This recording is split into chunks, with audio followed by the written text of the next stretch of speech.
messing with Judge Mathis with all of that rainbow stuff that they push. See, Hollywood tried to get me to do the same thing. I said, hell no, you're on your own with that. I'm not doing it, but he did. And then that crap he does about endorsing LGBTQIA plus on that At Home with Matthysse. And the fact that when I was on, I was number 1 and 2, and he was down 150, 160 in the ratings, flunkying out, doing what he did, acting ignorant. I never said anything about him, but he wanted to badmouth him because he apparently likes that Joe and Ho thing with Joe Biden and Ho Harris. And he got offended that I called his little fake negress a hoe, which she is. She's entitled to her sexual activity, but she did it for money and advantage, and that makes you a hoe if you do it for pay. Bottom line is I think I'm a tough guy. No, I just think I'm a man who stands up for his duty like a whole lot of other people I'm personally acquainted with, or was before they left us. So, you know, it is what it is. Just be careful when you're selling wolf tickets. You know what a wolf ticket is? Yeah, I know what a wolf ticket means. Bluffing, pretty much. I've seen some wolf tickets sold, and some people bought a whole book of tickets for the premiere performance and wanted an encore and a curtain call when it got through. So he's selling wolf tickets. Now, I don't know what's gotten into Judge Greg Mathis, but he has made it his mission to come after real men. First, Judge Joe Brown, and now Charles Oakley, also known as the Enforcer. Welcome back to Kimara Reacts. To my subscribers, thank you for your support. If you are new here, please help this channel grow by subscribing, like and share the video. Don't forget to hit the bell notification. Let's react.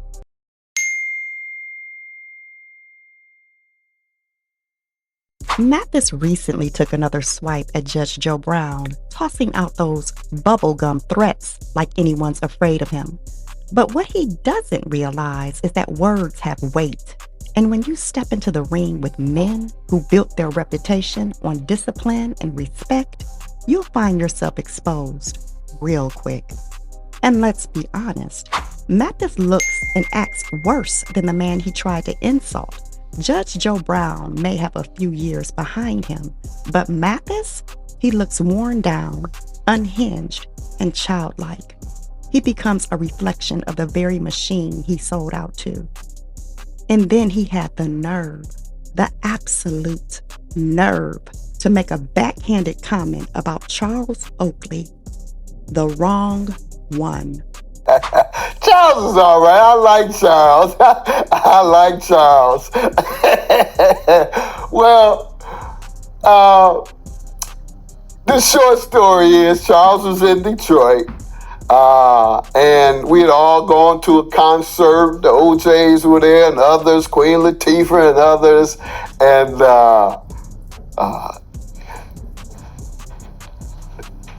we had left the concert. A couple of my guys that I grew up with had just come out of prison a few weeks earlier, and I wanted to treat them to a concert because I do that quite frequently. You know, when guys come home that, unfortunately, most of the guys I knew, they did 20 and 30 years.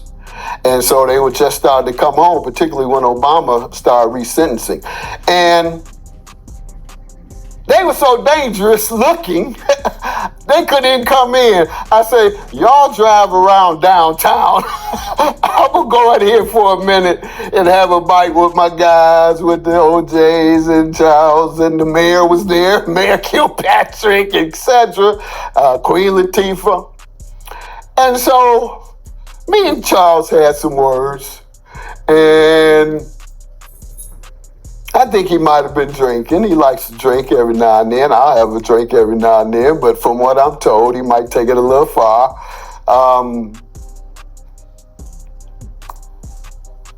And it went too far. And the guys that I had circle around downtown, I got a problem.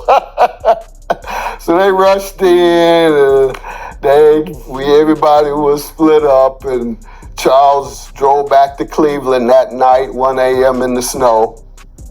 Didn't spend the night in Detroit. Now I'll leave it alone. Charles is all right with me. I like Charles. I like the type of cat he is, because they're the type of cats I grew up with and respected. You know, he tough. He ain't playing no games. He out of Cleveland, tough town. So I really do like him as a person, seriously. And we got all the same circle of friends, and so he's all right with me.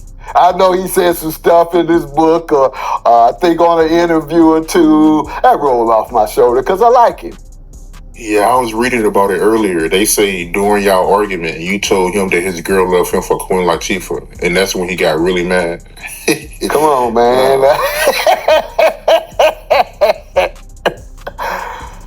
Baby, yeah. I didn't know she had took him. I do know that his girl was sitting with Queen Latifah spent a lot of time over at Queen Latifah's table. I don't know about whether he took her or whatever, the jealous. I don't know anything about that. I will tell you that she spent a lot of time at Queen Latifah's table, and very little time with him that night. And I think Charles and everybody else needs to understand, ain't nobody fighting no more. Ain't nobody fighting no more. They ain't doing that no more. Everybody got guns. Everybody got a gun. So I don't care how big you are, how many muscles you got, none of that. It's whoever get to that strap first.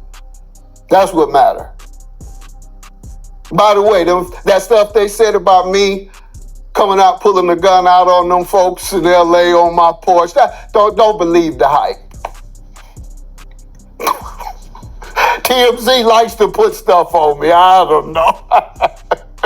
Yeah, I seen that earlier about how you got into it with a city worker. You went in your house and got a gun and came back and told him that you would bust a cap in him. Yeah, wouldn't let me out.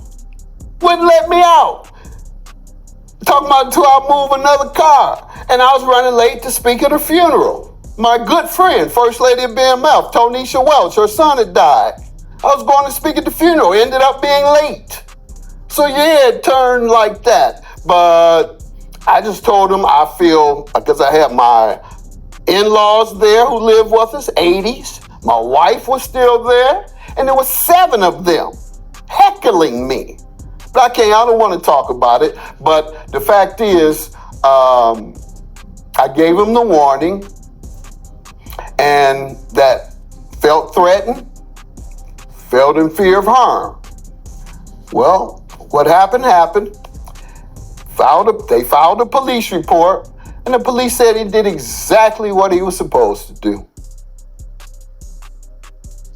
Charles Oakley isn't just a name. He's a presence. He's the enforcer. When he says something, he means it. And if he says it's on sight, believe me, he's not being metaphorical. Judge Mathis can keep puffing out his chest, making childish threats, and pretending to be the voice of justice. But lately, his actions have spoken louder than any of his courtroom lectures. He's been out here defending people like Skamala, the drunk, instead of defending the truth. And in doing so, he lost the credibility that once made his show watchable. It's hard to take a man seriously when he spends more time acting like a gossip than a judge. Matthysse isn't standing on principle anymore. He's performing for approval. Charles Oakley, happy to have you, my man. So I want to get right into it. You got in contact with me over an interview I did with Judge Mathis where, he told a story about a run-in y'all had and a little confrontation y'all had. And you got in contact with me because you wanted to come on the platform and tell your side, right? Yeah. So it was Labor Day weekend. And every Labor Day weekend for like 10 years, I did an event in Cleveland. I did a softball game, a cookout, barbecue. I had a lounge there, and people from Chicago, Charlotte, Atlanta come in town. We played a big softball game, this and that. But that year we had the event, it was raining, and a lot of people couldn't get in that Friday, and they had to come in the next day. So I had a couple people that came in. So I had a van, nice customized van, I bought when I was in Toronto. And so my guy Eric from OJ's, I had an incident. Matter of fact, I had an incident in Cleveland at this place in Cleveland, and this guy, and so just trying to front. It was a nice, like a half-hour place. So from like 5 to about 7, 8, and I had an altercation with this guy, and one thing led to another, and we just left out of there. We was finna go back to my mom's house, and I got a call from Eric from OJ's, because somebody called, like my brother. So somebody had called and told him what had happened at the little cocktail place. And he said, man, come on over to Detroit, man. We got a show tonight. I said, you got a show? I said, okay. We ain't had to go change or nothing. It was just 2.5 hours away from Cleveland. So we was in the van. We was 5 of us. So we drove on over there. And it was I think it was the Isaac brother and somebody else. So, but the OJs went on last, so we got there in time enough to see the OJs. And I talked to him. He texted me after the show. Said meet us over at Derek Coleman place. He had a restaurant, Sweet Georgia Brown. I said, okay, cool. He says that's right around the corner. I said, so I hit D, and they said, yeah, we're going to be there. And so it was like a lot of celebrities, Queen Latifah, the mayor of Detroit, some of his guys, and, like I said, Queen Latifah and some of the girls. So we came in the place. It was, say, about 12 or 14 people. Judge Mathis, all of them. The guy from BET was there, and Queen Latifah. So I knew her from New York days. So we spoke, this and that. And I had some young ladies with me. So they went to the restroom. And when they came back, I said, okay, let's go over here. And they said, well, we want to stay, hang out with Queen and all of them. I said, I asked, she said it was cool. So I said, okay, go ahead. So me, we go around the corner. There's a little lounge, like a little bar, a round bar. Me, other guys I was with, it was 2 guys. It was 2 more other guys than me and the 2 females. And so we was waiting for the OJs to come, after the show. They changed clothes, and Eric and Eddie, they came over. The mayor was there. And so we just having a good time with my man DC and his guys. And about 2 hours later, and so George Mathis, he they say he had plotted what he was gonna do. It was a check, and he tried to come over there, and muscle us like, yeah, your girl's over here drinking, this and that. And I'm looking like, what is you talking about? Yeah, y'all NBA guys. I said, hold up. What is you talking about, man? I mean, they've been over there. I mean, ladies, they ain't drinking like that. It's for you trying to bring us a check. You trying to be a big wheel. Now you want us to pay the tab. I didn't have no problem paying the tab. It's the way how he did it. And I'm looking at DC like, what's up with this?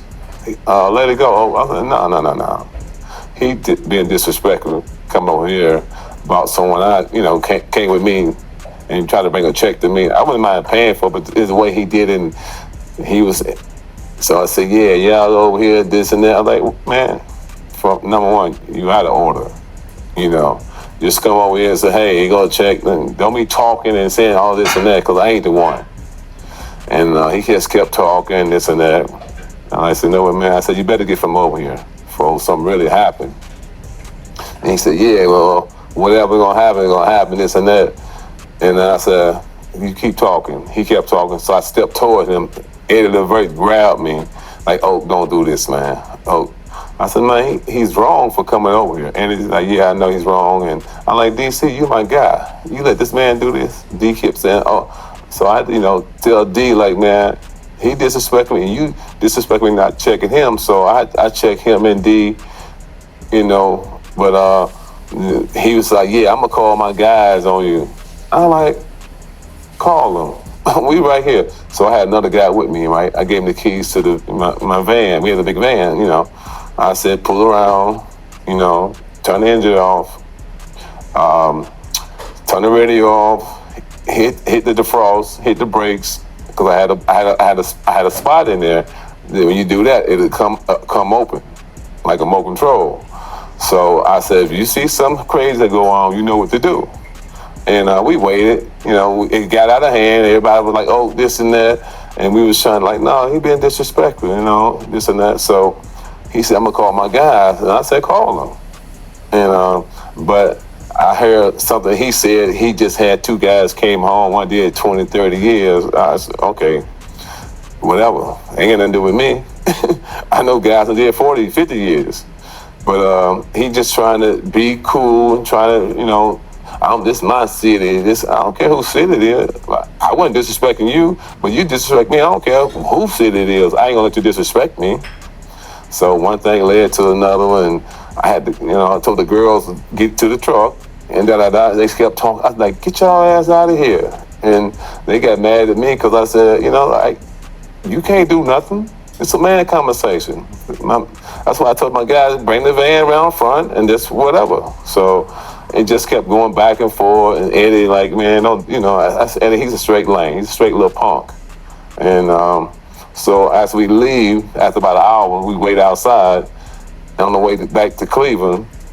And it was in September. He said it was snow outside. So I get a call from Bush Lewis. Bush Lewis called me about 15 times. Oh, I heard what happened. I'm sorry. I said, no, he was dead wrong. Everybody say he was wrong. I know that. So time go past, and so I see him again at Butch Lewis up in Delaware. He had a big retirement party, this and that. And I didn't mess with it because Butch Lewis, Denzel, you know, all the guys was up there. Bob Johnson, we was playing, you know, Spade, Bid Wiz. And then I see him this summer at Mustafa Farrakhan's wife passed. He was there. I didn't know he was there, but him and this guy West, World West, I don't with him no more neither. But anyway, they was there. He tried to come and speak to me. I said, you can't speak to me. You know, I guess he felt safe. He was in the Mars in Chicago. So this and that. I was so mad because he tried to speak to me. I ain't get a chance to speak to Mustafa. I just left because I know 10, 15 more minutes, I was going to I probably would have did something to him. You know, because he already threatened me about he going to get somebody to do something to me. But the point was, he tried to speak to me. He thought he was safe. So he trying to tell his story about this and that. He's just lying. I can't believe he lied. He just flat out lying like that.